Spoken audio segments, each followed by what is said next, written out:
कैसे हैं आप सभी? मैं आशा करती हूँ आप सभी लोग स्वस्थ एवं प्रसन्न होंगे। आज हम हमारा पाठ हिंदी वर्तनी का मानकीकरण को पढ़ेंगे और समझेंगे। तो आइए इस पाठ को प्रारंभ करते हैं। यह है हमारा पाठ 24, हिंदी वर्तनी का मानकीकरण।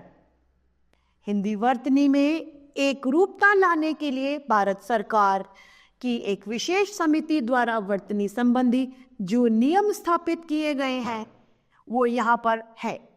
पहला, छ, ट, ठ, ड, ढ, द और ह के संयुक्ताक्षर हल चिन्ह लगाकर बनाए जाते हैं, जैसे लट्टू, बुढ़ा, विद्यालय इत्यादि। हिंदी के कारक चिन्ह संज्ञा शब्दों से अलग लिखे जाते हैं, जैसे राम ने, सेवा में इत्यादि। सर्वनाम शब्दों के साथ कारक चिन्ह मिलाकर लिखे जाएंगे, जैसे उसने, मुझ में इत्यादि। सर्वनाम शब्दों के साथ यदि दो कारक चिन्ह हो तो उनमें से पहला मिटाकर दूसरा अलग लिखा जाएगा, जैसे उसके लिए, इसमें से आदि। अगला है, द्वंद्व समास में पदों के बीच हाइफन लगाया जाता है, जैसे राम, लक्ष्मण, देख, रेख के बीच में इत्यादि। सा जैसे शब्दों के पूर्व ही हाइफन लगाया जाता है, जैसे कि तुम सा, तो इसके बीच में यह हाइफन लगाया गया। सम्मान सूचक शब्द श्री और जी अलग लिखे जाएंगे, जैसे श्री। कांतिलाल से पहले जो श्री लगाया है वो उसमें सम्मिलित नहीं है, अलग है। अगला, समस्त पदों में प्रति, मात्रा तथा आदि जोड़कर लिखे जाएंगे, जैसे प्रतिदिन इत्यादि। संस्कृत के जिन शब्दों में विसर्ग का प्रयोग होता है वे तत्सम रूप में प्रयुक्त होते हैं। तद्भव यानी देशज शब्द जो हैं उनमें विसर्ग का प्रयोग नहीं किया जाए।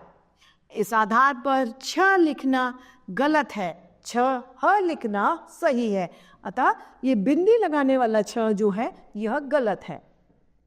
अगला, पूर्वकालिक कृदंत प्रत्यय कर क्रिया शब्द के साथ मिलकर लिखा जाना चाहिए, जैसे सोकर, उठकर, पढ़कर इत्यादि।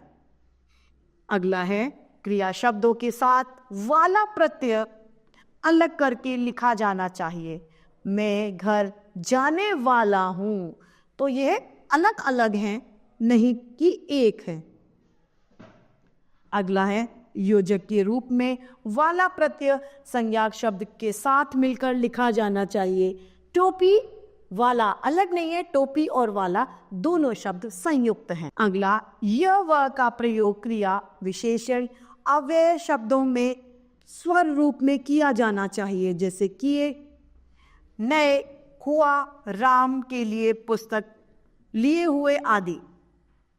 हिंदी में कुछ शब्द ऐसे हैं जिनके वर्तनी के दो रूप चल रहे हैं, जैसे कि गर्दन और गर्दन, इसमें र ऊपर है और इसमें पूरा र यहाँ लिखा है। गर्मी और गर्मी, तो यह दोनों शब्द चल रहे हैं।